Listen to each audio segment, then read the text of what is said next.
Hola chicos y chicas de Chile, ¿cómo están?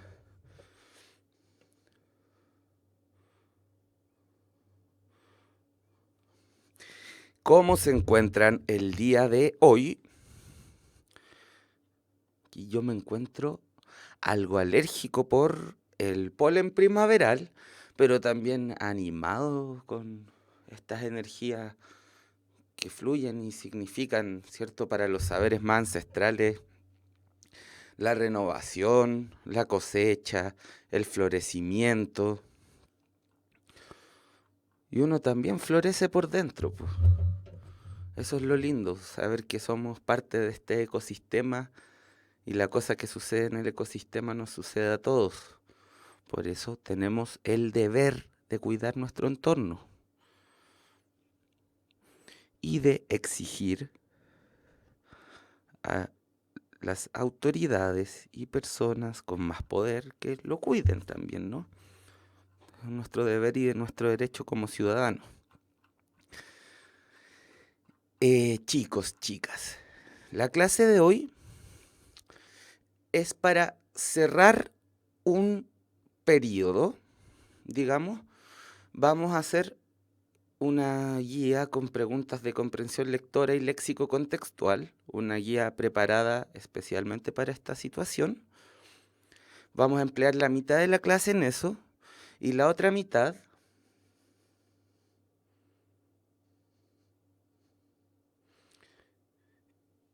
va a ser una resolución de dudas como las que está haciendo José Fontes.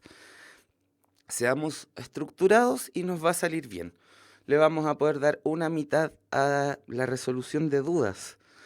Luego, a partir de la próxima semana, vamos a empezar el ciclo intensivo. O sea, ya como la PSUSAT viene, vamos a empezar a ejercitar y avanzar de manera más ruda. Ruda no en el mal sentido, pues, sino como rogue, como cuando uno elige nivel rogue en los juegos. Es así como, vamos, sí, PSU, soy un Rambo del lenguaje y la comunicación, toma mis conectores. Y ahí va uno que dice por lo tanto, otro que dice sin embargo, otro que dice en cambio. Sí, mira mi comprensión lectora. Y esas cosas. Así nos vamos a preparar.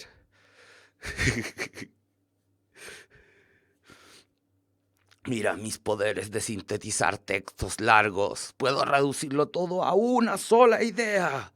Oh, poderes que sirven mucho en el mundo contemporáneo. Entonces, chicos, no sé si se animan. Yo estoy bastante animado, como pueden verlo. Hagamos esta guía de preguntas. Yo le puse la guía filosófica. Veamos cómo nos va. Leamos en voz alta. El primer texto es de un filósofo y semiólogo italiano que se llama Umberto Eco. El texto se llama El teléfono celular y la reina malvada. Recordemos los pasos de la lectura. Cuando hablamos de comprensión lectora, ¿de qué hablamos?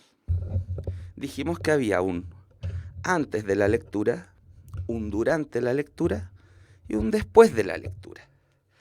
Cada paso se hace más o menos automáticamente cuando uno ya tiene el training, cuando uno está como, soy un gran lector, sí, voy a servir a mi país en la guerra contra los otros universos con mis poderes de comprensión lectora. Sí, cuando uno está así, uno hace todo este proceso así de rápido. Pero primero, como aprender cualquier rutina, cualquier procedimiento, ¿cierto? Implicaba hacerlo más o menos lentamente. Decíamos, el antes de la lectura es un momento donde recabamos rápidamente información. Por ejemplo, vemos que es un texto compuesto de varios párrafos. Yo ya dije, es un texto de Umberto Eco. Eso nos indica que es un texto que seguramente va a tratar sobre temas de cultura, temas filosóficos. El título, miren, A ver qué pasa si salgo de aquí en medio. El título es El teléfono celular y la reina malvada. ¿A qué les remite el título? ¿Qué predicción podrían hacer a partir de ese título?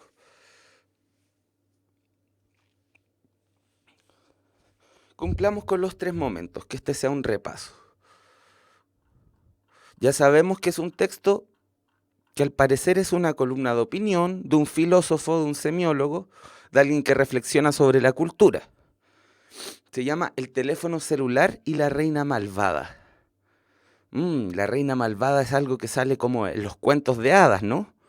Por otro lado, el teléfono celular es el símbolo tal vez de la forma de comunicación que empieza a predominar en nuestros días, de esta comunicación instantánea que se lleva a todas partes. Es bueno el nombre. Maggie Uribe dice que la reina malvada se le perdió el celular en el taxi. Hola Maciel Villa, dice que es nueva, la saludamos. Buena por ti, por integrarte a este grupo de aprendizaje en conjunto. Lo pasamos muy bien, ¿cierto, chiquillos? Nos gusta harto hacer lo que hacemos, así que bacán que te puedas integrar. Em, ya, pues, pero tírense alguna hipótesis más. No, la del taxi es buena, es una buena hipótesis.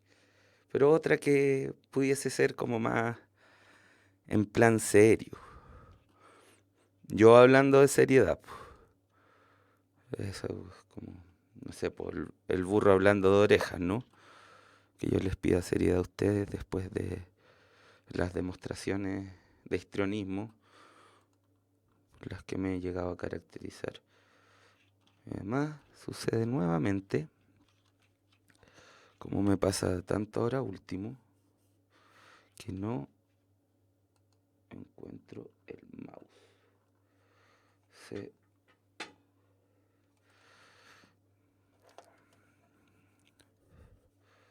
Espérenme, tengo que bajar los pisos del sótano.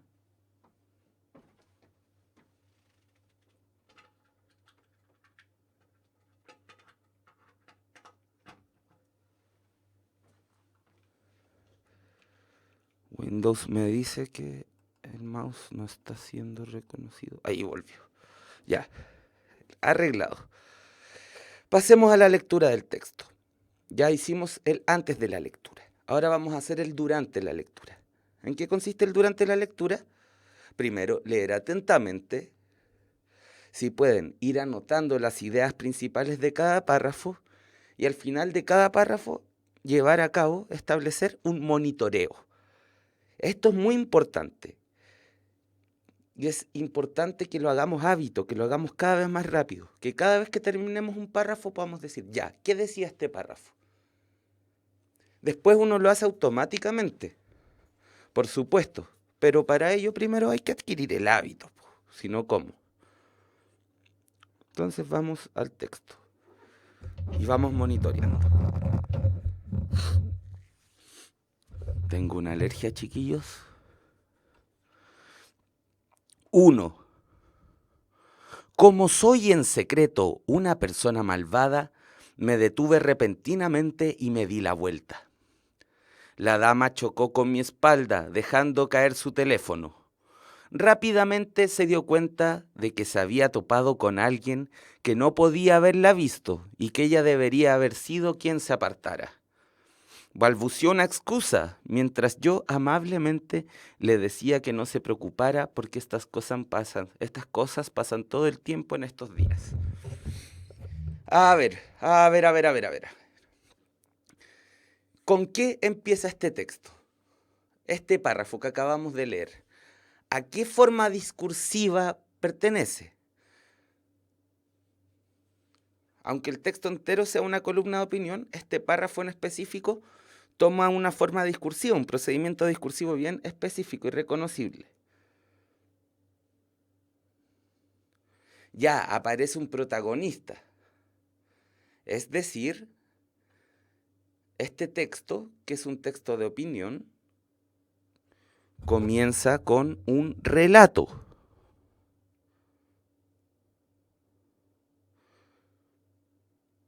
Es un relato que comienza con una descripción de sí mismo, que es una descripción, por supuesto, irónica.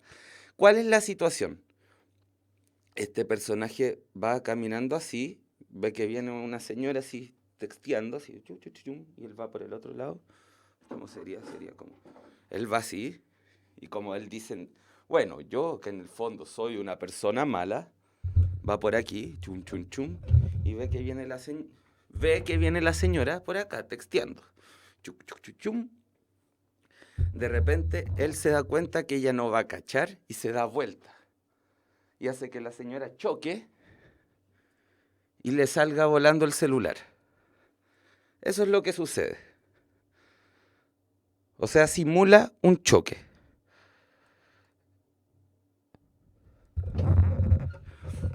2.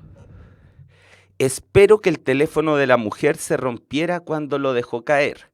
Y aconsejo a quienes se encuentren en situaciones similares que se comporten como yo lo hice.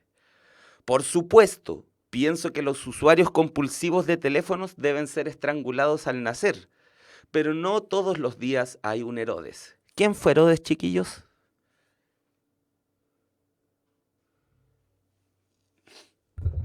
¿Quién fue Herodes? Y aun cuando castiguemos a estas personas en su edad adulta, probablemente nunca comprenderán las profundidades del abismo en el cual han caído. Al final, persistirán en su molesto hábito, sin importar lo que nosotros hagamos.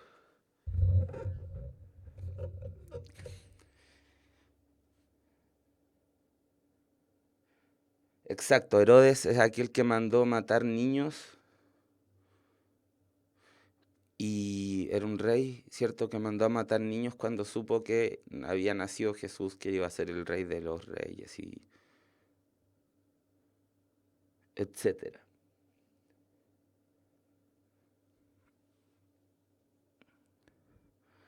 Entonces dice, y aun cuando castiguemos a estas personas en su edad adulta, probablemente nunca comprenderán las profundidades del abismo en el cual han caído. Al final persistirán en su molesto hábito, sin importar lo que nosotros hagamos. ¿Qué actitud presenta el sujeto de la enunciación, el hablante de este texto, frente a el tema de hablar, de estar pegado en el celular? Así.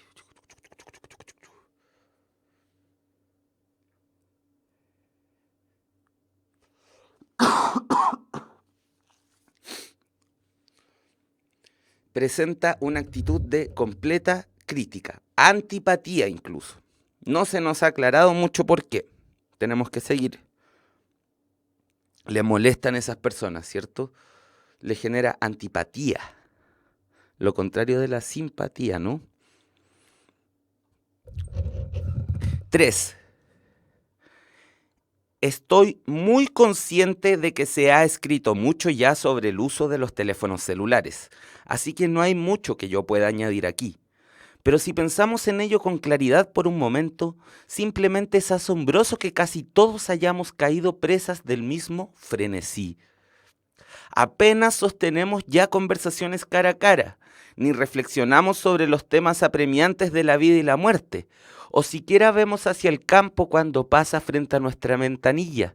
En vez de ello, hablamos obsesivamente en nuestros teléfonos celulares, rara vez sobre algo particularmente urgente, mientras malgastamos la vida en un diálogo con alguien a quien ni siquiera podemos ver. ¿Qué sucede a diferencia del párrafo anterior? Aquí el hablante se incluye ya en la gente que está afectada por este fenómeno que él llama frenesí. ¿Qué es lo que se pierde? ¿Qué es lo que se pierde con esta comunicación obsesiva por dispositivos móviles? La interacción cara a cara entre las personas, ¿cierto? Como dice Macarena. El fijarse en los paisajes, la reflexión sobre los temas de la vida y la muerte. Veamos cómo profundiza en esta idea este filósofo italiano. Hoy estamos viviendo en una era en la cual, por primera vez, la humanidad se las ha ingeniado para realizar uno de los 3 deseos perdurables que durante siglos solo la magia pudo satisfacer. El primero es la capacidad de volar, no abordando un avión, sino que con nuestros propios cuerpos, agitando los brazos. El siguiente es la capacidad de afectar directamente a nuestros enemigos o nuestros seres queridos, clavando alfileres en muñecos o pronunciando palabras esotéricas. Y el tercero es la capacidad de comunicarnos instantáneamente a grandes distancias. Siempre hemos querido un genio o algún objeto mágico con el poder de transportarnos en un instante de Fronción a Pamir, de Instri a Tombuctú, de Bagdad a Poughkeepsie. Y ahora lo tenemos. Entonces, ¿cuáles son estos 3 deseos primordiales del ser humano que menciona aquí Humberto Eco? Monitoreamos. Nos habla de que en esta era, por primera vez, el ser humano ha podido cumplir uno de los deseos primordiales. Uno es el de volar, como dice José Fuentes. La capacidad de volar con el cuerpo, dice, no en un avión, sino de volar con el propio cuerpo. Muy bien. ¿Cuál otro?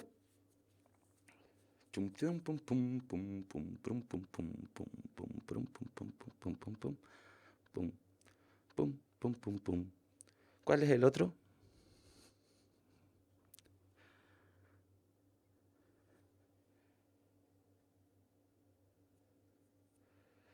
Perfecto, buena pregunta. ¿Qué significan los 2 reglones? Los 2 reglones cumplen una función muy similar a la del paréntesis. Cuando aquí, buena pregunta, cuando dice, el siguiente es la capacidad de afectar directamente a nuestros enemigos o nuestros seres queridos. Es la idea de que con la magia podemos afectar a otras personas. Y la tercera es la idea de comunicarse inmediatamente a largas distancias. Como la idea del teleport, igual. Lo de los alfileres no es textual. Dice alfileres o palabras esotéricas. Ahí está poniendo como el vudú como arquetipo de esta idea del pensamiento mágico de afectar la situación de otro mediante la voluntad. ¿Cierto? Eso es en el fondo la idea que está detrás. Sigamos.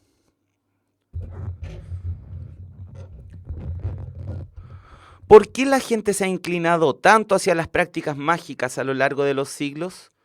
La prisa, las promesas mágicas de que se puede saltar instantáneamente de la causa al efecto, del punto A al punto B, a través de una especie de cortocircuito, sin dar ningún paso intermedio.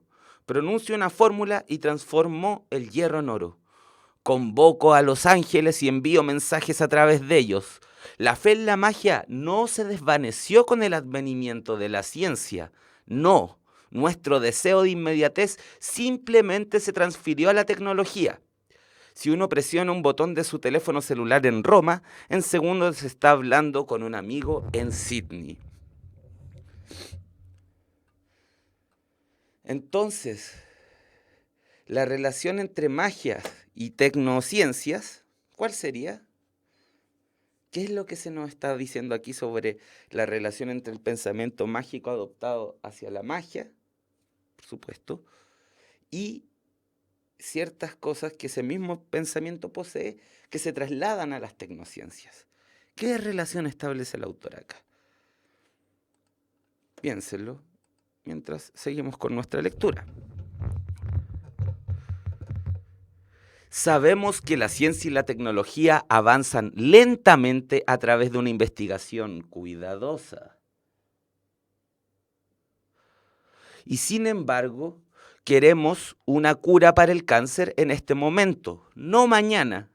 Así que, en vez de esperar por años, ponemos nuestra fe en el doctor, gurú, que nos ofrece una poción milagrosa que funciona instantáneamente para curar nuestros males. O sea, aunque sepamos que la ciencia y la tecnología avanzan lentamente, nuestro deseo hacia ellas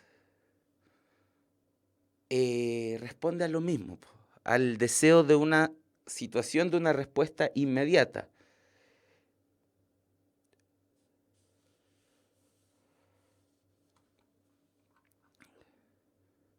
Muy bien, Felipe. Muy bien, Avispa. Muy bien, José. Efectivamente, va por ahí. La relación entre nuestro entusiasmo por las conveniencias tecnológicas y nuestra inclinación por el pensamiento mágico es muy cercana y está ligada profundamente a la esperanza religiosa que ponemos en la acción relámpago de los milagros. Durante siglos los teólogos nos han hablado sobre los misterios, argumentando que son concebibles pero incomprensibles, o sea que se pueden poner como conceptos en la cabeza, sin embargo no comprender. La fe en los milagros nos muestra lo luminoso, lo sagrado y lo divino que funciona sin demora.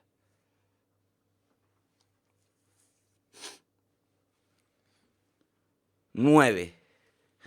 Puede ser que haya una conexión entre quienes prometen una cura instantánea para el cáncer, místicos como el Padre Pío, los teléfonos celulares y la reina malvada en Blancanieves. En cierto sentido la hay. La mujer al inicio de mi artículo estaba viviendo en un universo de cuento de hadas, encantada por el teléfono celular que llevaba al oído en vez de un espejo mágico. Ahora, después de la lectura, podemos ya saber qué tipo de texto es el texto que acabamos de leer. ¿Es un cuento como parecía al principio? ¿Como parecía cuando cuenta esta anécdota de la señora? Ahí. No, no es un cuento, ¿cierto? ¿Qué tipo de texto resultaba ser?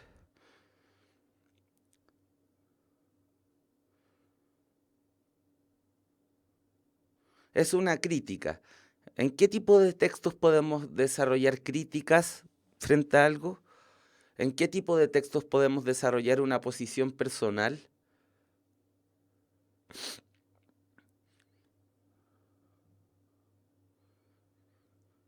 Sí, lo que está haciendo es una crítica. Lo que yo les estoy preguntando es qué tipos de textos nos permiten realizar críticas. ¿Ya? Una carta al director, claro, un texto argumentativo, ¿cierto? Esa es la gran categoría que tenemos. Esto es un texto argumentativo, se nos está argumentando una posición. En los ensayos, efectivamente, pero este es un ensayo cortito hecho para aparecer en un diario, por lo tanto es como una mezcla entre ensayo y columna de opinión, aunque su carácter más poderoso es el carácter ensayístico. No es un texto expositivo, Maggi. En un texto expositivo no se defienden opiniones, solo se transmiten ideas, conocimientos, saberes, procedimientos. En cambio, el texto argumentativo se trata de que hay una razón subjetiva, ¿sí?, del cerebro y del corazón que quiere ser defendida para convencer y para persuadir. Y en ese caso, el género que adoptamos acá es un ensayo. Vemos que el autor se vale de un relato al principio, se vale de ironías súper fuertes, ¿cierto? Se vale de opiniones bien duras con respecto a las personas. Se muestra como un viejo vinagre, pues si empieza el texto diciendo que él sabe secretamente que es una mala persona. ¿Qué les pareció el texto? ¿Cómo lo valoran? ¿Está bien escrito? ¿No está bien escrito? ¿Qué les parece la actitud del que habla? ¿Están de acuerdo? ¿O creen que es un viejo vinagre que solo se opone a las nuevas tecnologías y que no está dispuesto a ver las nuevas formas de comunicación?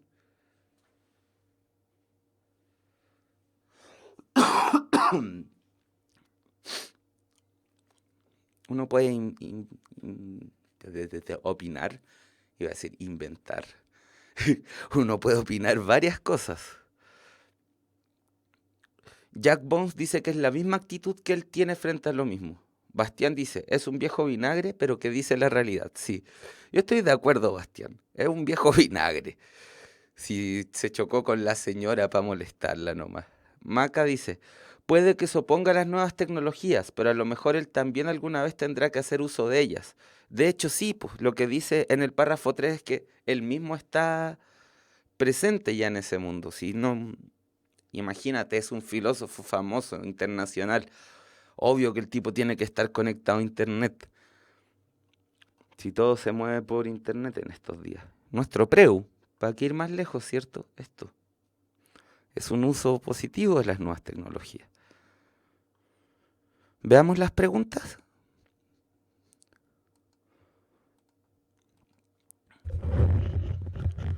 1. La expresión del autor.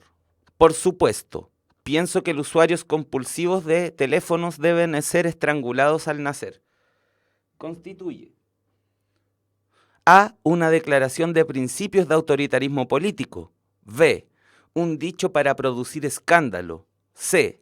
La escritura de un hombre que ya ha perdido todos sus límites. D. Una expresión irónica para manifestar desagrado. E. Una forma eufemística de mostrar su desagrado. Podemos volver al contexto para que vean dónde está esa expresión.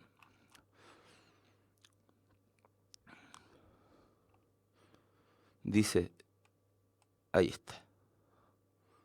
Puedes leerla. Ese es el contexto. Ahora volvemos a la pregunta. Pueden leerla nuevamente.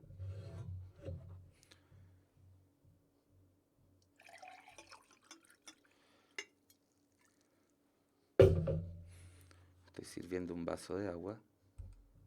Salud.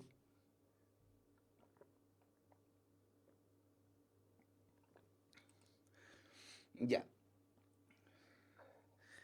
¿Qué es lo contrario a un eufemismo? Decir las cosas en crudo. El eufemismo es decir las cosas suavizadas, como por ejemplo, cuando a los niños se les dice que tal persona, no sé, que el abuelito se fue al cielo, en vez de decir el abuelito se murió.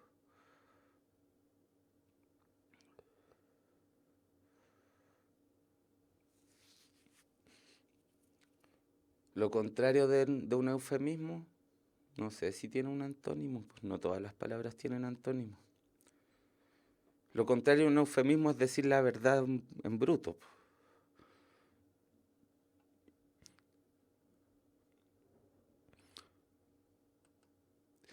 Primero que todo, antes de que me digan cuál es la alternativa correcta, respóndanme lo siguiente. ¿Qué habilidad se está evaluando con esta pregunta? Ya hemos hablado harto de las habilidades. Pueden afinar su ojo y ver, por ejemplo, en primer lugar, ¿es una pregunta que apunta a la información explícita o apunta a procesos que son más implícitos? Es implícito y, como dice José Fontes, es interpretar. Chiquillos, cada vez que les preguntan cosas como ¿qué sentido tiene tal cosa? ¿Qué es lo que quiso decir el autor en esta parte? ¿Para qué el autor empleó tal expresión? Y ustedes tienen que otorgar un sentido, postular un sentido. Estaremos hablando de una pregunta que apunta a la habilidad de interpretar. Muchas veces tal vez no vamos a estar de acuerdo con la interpretación que se nos presenta. Entonces, lo que tenemos que hacer es ver cuál es la interpretación que se apega mejor al texto. Así de simple. Miren, de nuevo el mouse.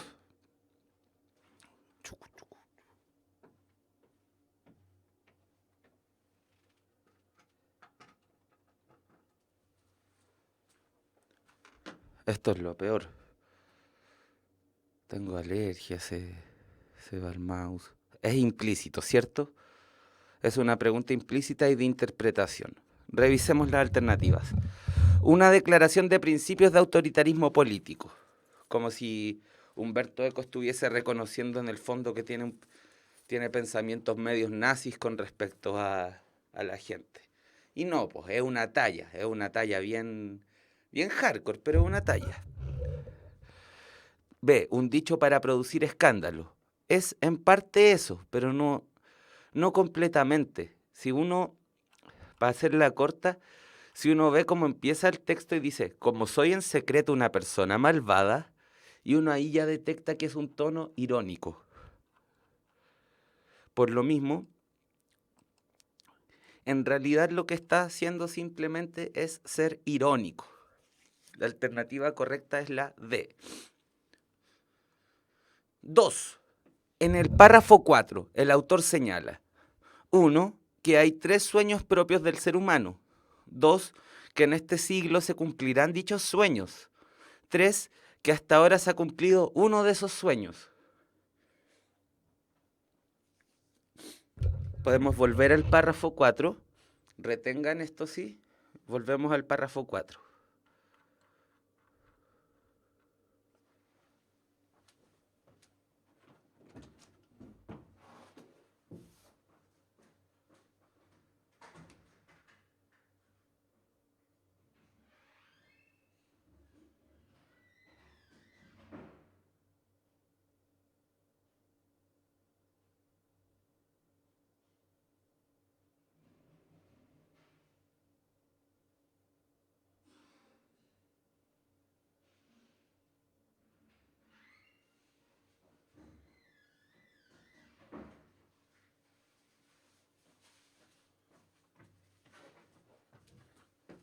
Visto el párrafo 4, entonces,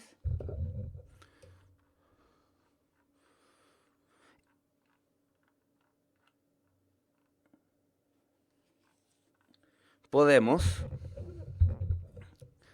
establecer entre estas tres.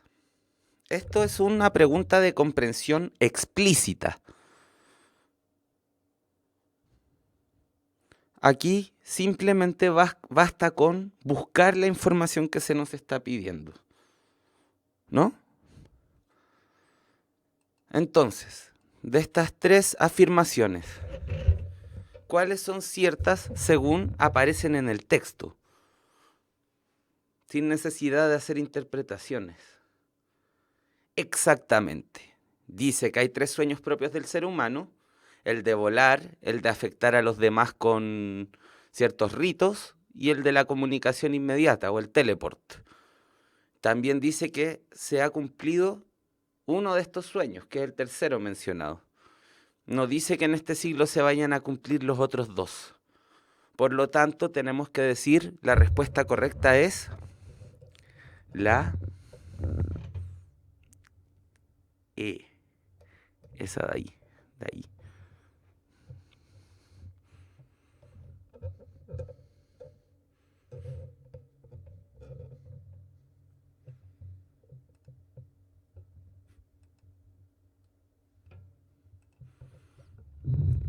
¿Qué enunciado sintetiza más correctamente lo que se dice sobre la magia y la ciencia en el párrafo 5? Pueden leer de nuevo el párrafo 5 antes de leer los enunciados. Se los dejo ahí.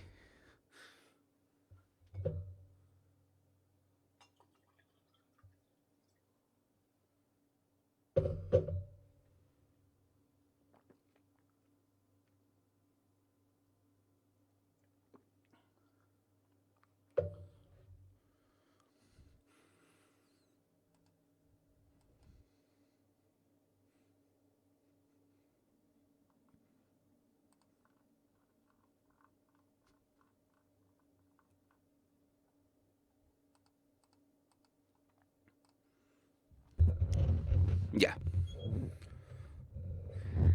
A. La ciencia es la superación de las antiguas creencias mágicas. B. La magia y la ciencia continuaron en la historia por 2 carriles paralelos. C. La magia entrega la inmediatez que la ciencia no está en condiciones de dar. D. Hay una continuidad entre la magia y la ciencia. E. Los científicos son como los magos de nuestra época. ¿En cuál de esas afirmaciones obtenemos una mejor síntesis?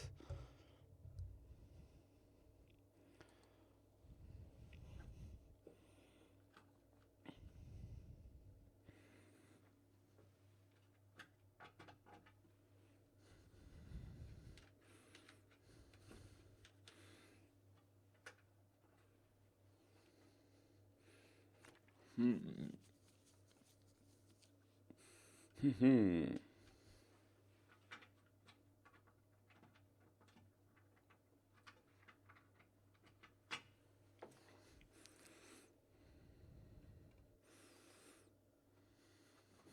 ¿Cuál de de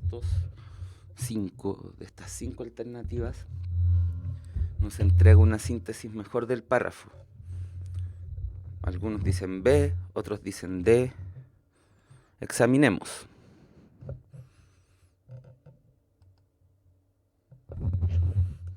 A. La ciencia es la superación de las antiguas creencias mágicas.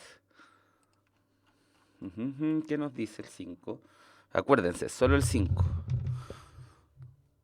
Ya empieza hablando por qué la gente se inclina hacia las cosas mágicas, explica el pensamiento mágico, pero dice, la fe en la magia no se desvaneció con el advenimiento de la ciencia.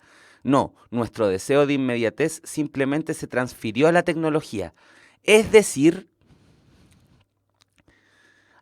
hay una continuidad entre la magia y la ciencia en la medida en que las dos expresan el deseo de inmediatez.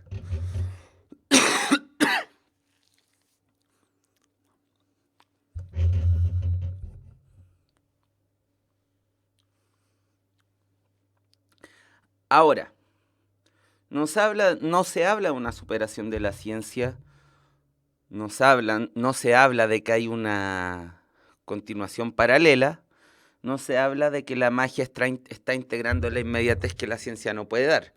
Lo que se dice es algo así como la ciencia es la nueva magia. Muchas gracias, Maca. Muy aclarador tu forma de expresarlo. Me gustó. Hay una continuidad entonces entre la ciencia y la magia que está referida, ¿no?, al deseo de inmediatez.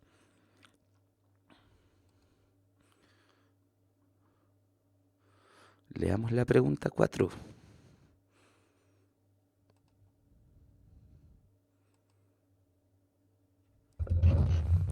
¿Qué enunciado sintetiza mejor la tesis del texto?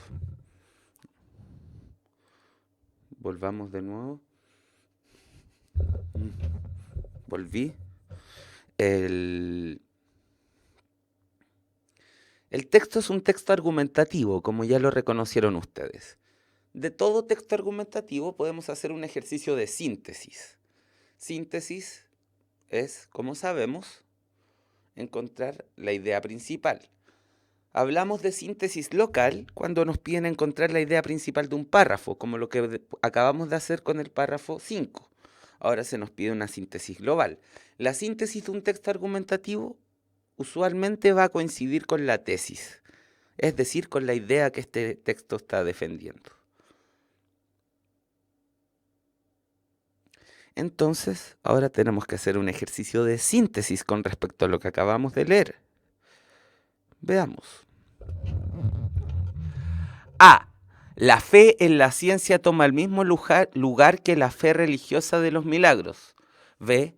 Hablar por celular cuando se está con otra persona es una estupidez. C. Cada vez perdemos más la posibilidad de comunicarnos cara a cara con otro. D. La mujer del principio del texto da cuenta de una actitud compartida socialmente. E. Los medios de comunicación esencialmente nos estupidizan.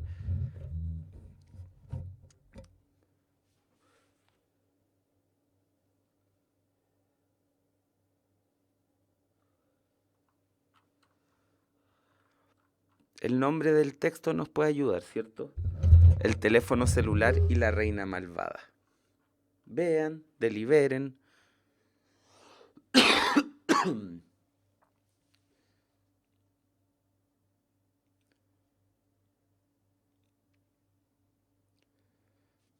Tómense 2 minutos para contestar esto. Vuelvo, terminamos de revisar esto. y nos dedicamos a resolver 3 dudas con las que ustedes se pongan de acuerdo.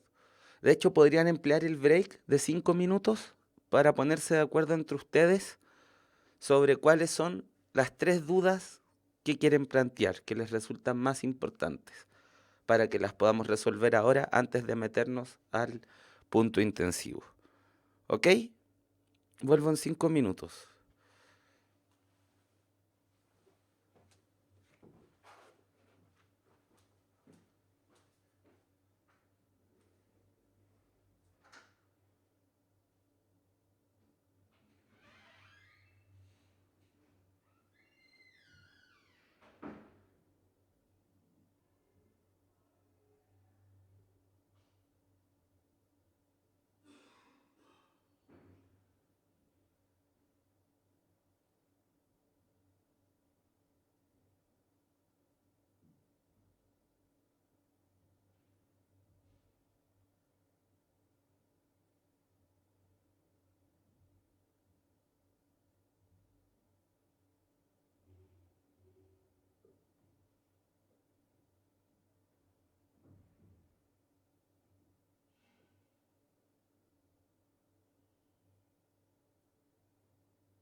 ¿Cuál es la idea que nos permite juntar a todo el texto? Muchas veces en una pregunta de síntesis global nos van a aparecer enunciados que son ciertos, pero que no sirven para unir, para darle coherencia a todo el texto. Aquí el único enunciado que le da coherencia al texto es el B. Los demás son afirmaciones que se hacen en uno u otro punto del texto. Aunque el enunciado C parezca ser el más relevante desde el punto de vista humanitario, desde un punto de vista estructural, no es el C el que nos permite hacer el círculo que recorre al texto entero. Por eso les decía, guíense por el título.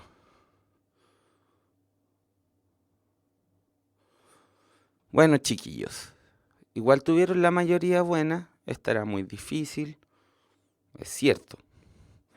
Conversaron sobre las dudas que quieren trabajar, porque ahora es ponerme a disposición de ustedes para trabajar 3 temas que quieran.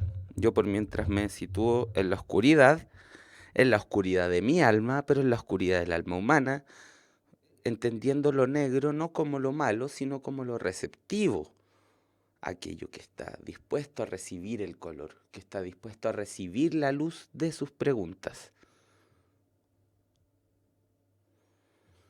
Entonces, tenemos espacio para resolver dudas.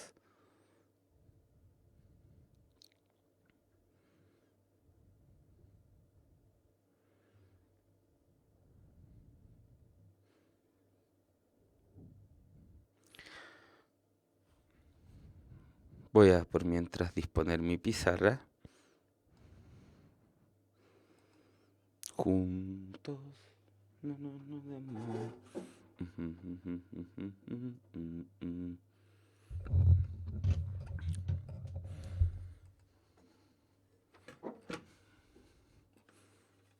Miren de nuevo el mouse.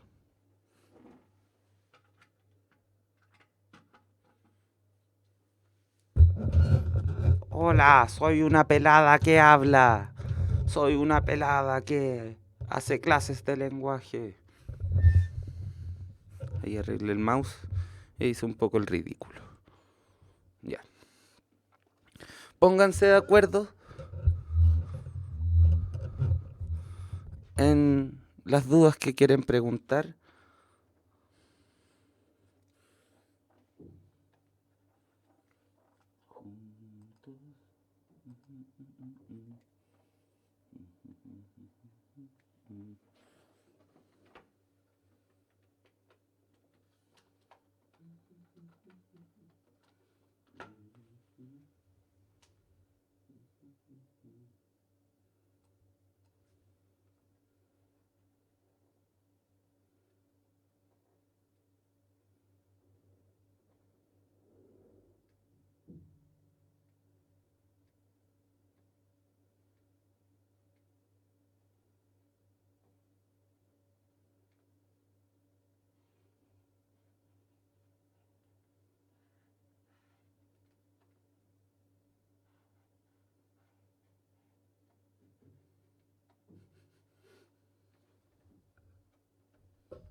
Pónganse de acuerdo ustedes en 3 preguntas, porque si no vamos a cometer injusticia.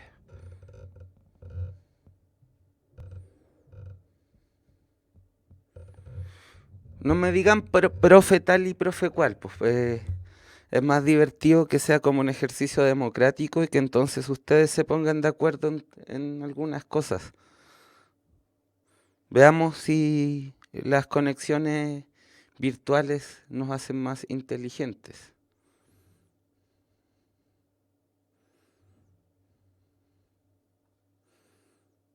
Y aprender a ponernos de acuerdo es interesante. Yo me quedo hasta que respondamos las 3 preguntas. No estoy apurado hoy día.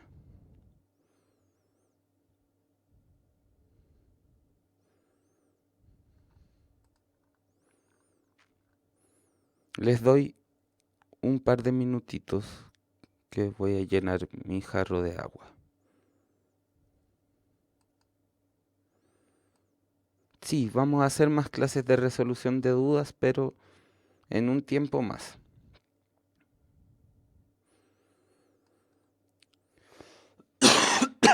A ver, José dice, con el conector en cambio y el conector por el contrario.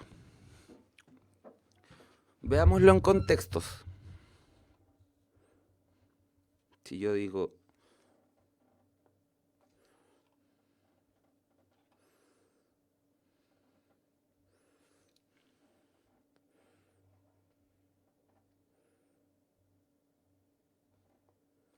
a ver, no, tengo que partir con una negación. Algo así como, pucha.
No me gusta la betarraga, por el contrario, me carga.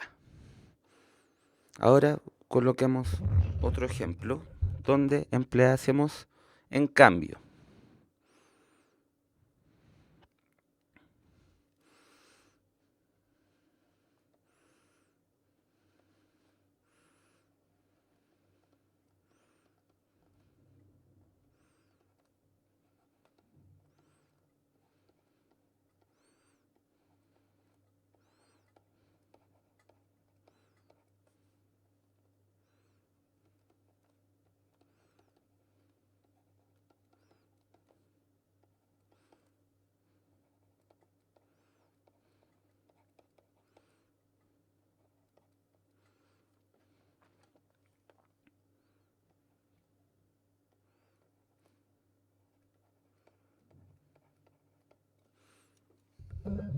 Ya. A primera vista, ¿qué diferencia podemos ver entre ambas expresiones? En cambio y por el contrario, utilizadas en contextos tal como está señalándose, ¿cierto?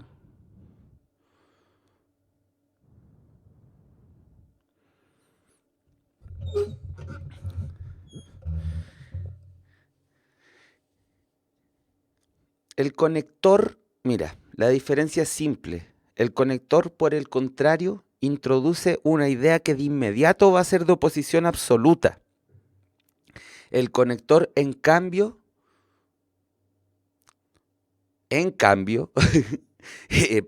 facilita introducir una bifurcación en el sentido.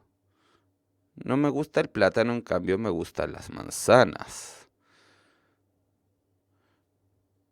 No me gusta mucho... ¿qué cosas no me gustan? Es que parece que a mí me gusta todo. De hecho son ejemplos mentirosos los que puse porque me gustan por igual el pastel de papas y el pastel de choclo. Me haría feliz cualquiera de las dos cosas siempre.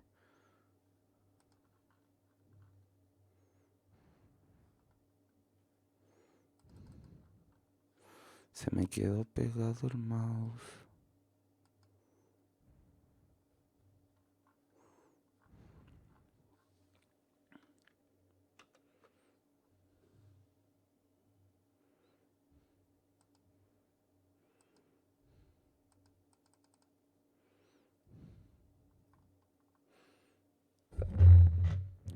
Entonces, el conector, por el contrario, da cuenta de una oposición absoluta. El conector, en cambio, muestra una opción.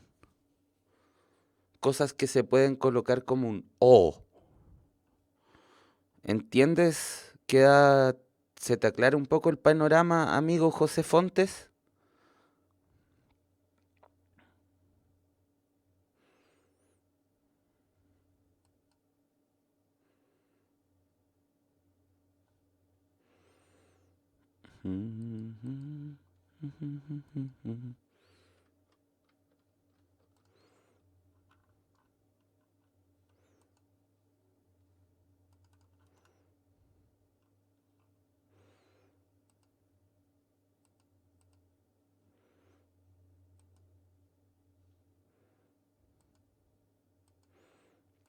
Se me había quedado pegado el paint y no podía ver nada más.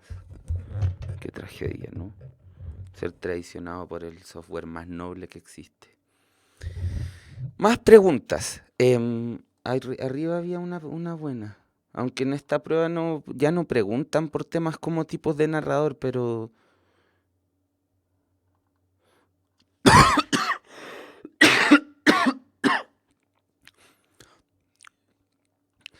las preguntas es lo suficientemente buena como para detenerse un poco en eso. Wasp dice, profe, ¿puede haber un narrador omnisciente que se incluya en el texto? De nuevo, profe, ¿puede haber un narrador omnisciente que se incluya en el texto?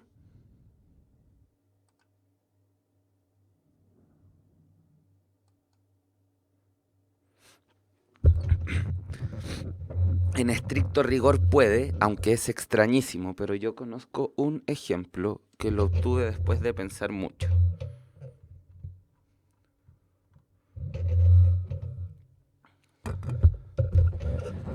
Esta fue una reflexión que yo tuve, porque yo reflexiono sobre las cosas que enseño, si no pierde todo el brillo enseñar. Ya. Uno divide narradores por hartas cosas. Aquí hay que pensar las divisiones como en un sentido lógico, por decirlo así. Según qué establecemos clasificaciones. Entonces, por su presencia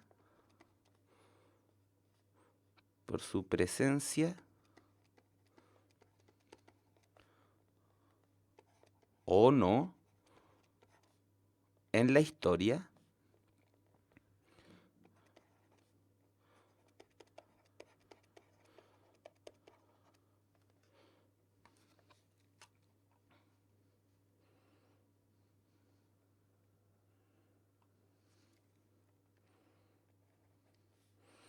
distinguimos dos tipos de narradores. El homodiegético, también conocido como personaje, y el heterodiegético.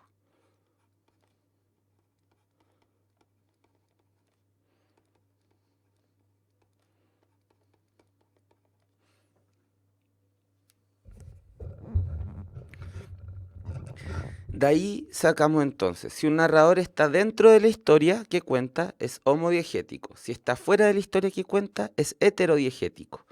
Ahora, ¿podemos hacer de nuevo una división? O sea, estos son contenidos. Son contenidos que ahora se evalúan indirectamente en la sección de comprensión lectora. Entonces igual es bueno verlo, pero ya no se va a preguntar como se preguntaba antes, como reconozca el tipo de narrador. Y ahora, podemos clasificar a un narrador según su grado de conocimiento.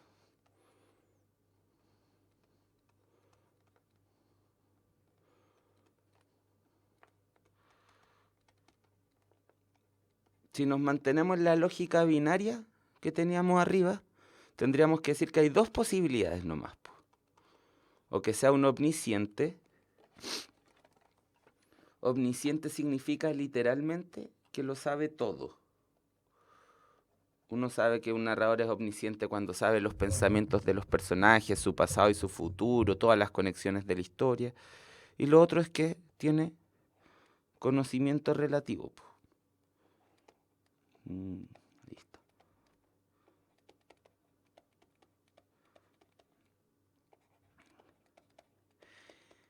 En estricto rigor, uno podría pensar que un omnisciente siempre es heterodiegético. O sea, uno podría pensar eso, pero en estricto rigor deberían poder ser combinables estas categorías. Y luego de pensar y pensar, yo dije, conozco un texto donde hay un narrador homodiegético que es omnisciente, que es 100 años de soledad. Es un narrador omnisciente todo el rato, pero al final del libro uno se entera de que el narrador es un personaje del libro, solo que es un personaje mágico, porque sabe las cosas. Macarena pregunta.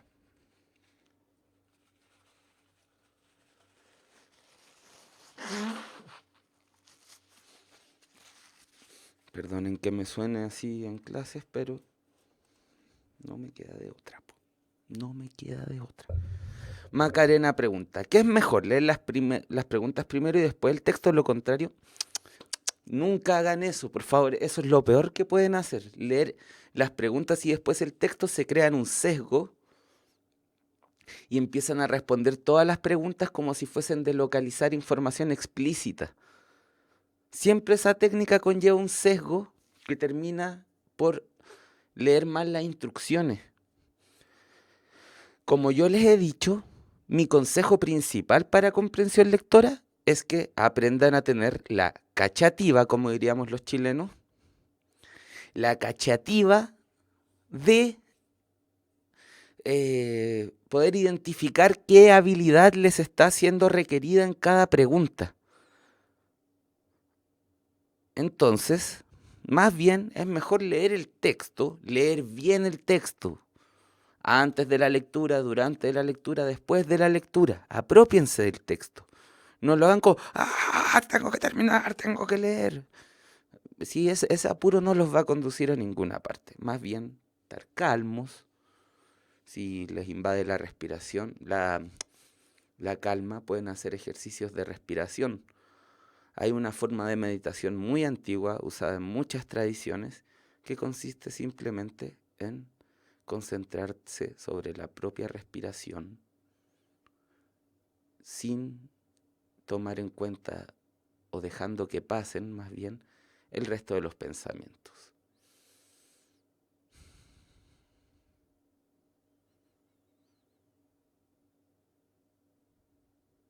Es lo que yo hice para el terremoto de la otra vez, por ejemplo. Respiren, tranquilen, ojo, tranquilícense, respiren, aborden el texto antes, durante, después.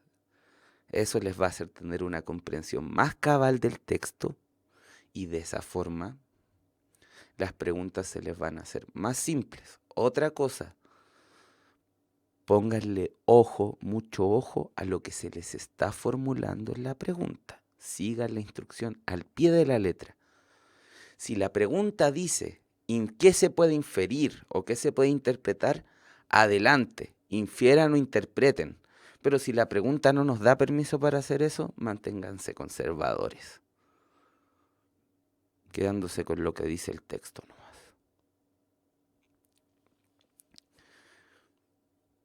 Bueno, no tenía muchas dudas, podemos dejar el principio de la próxima clase para un par de dudas más.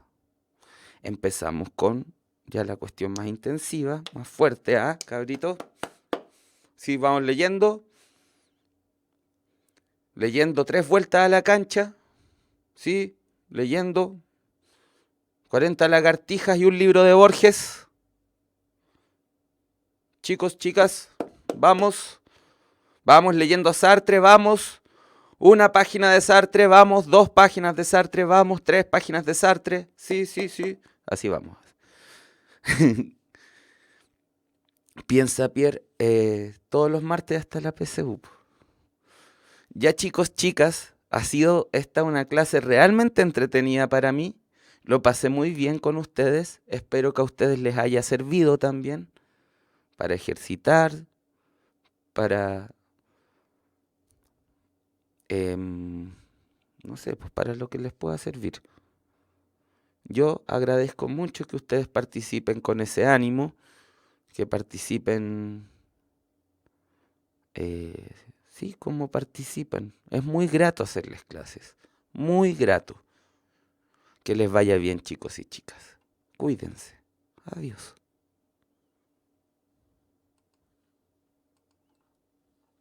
Miren, se me echó a perder el mouse de nuevo, justo para la despedida.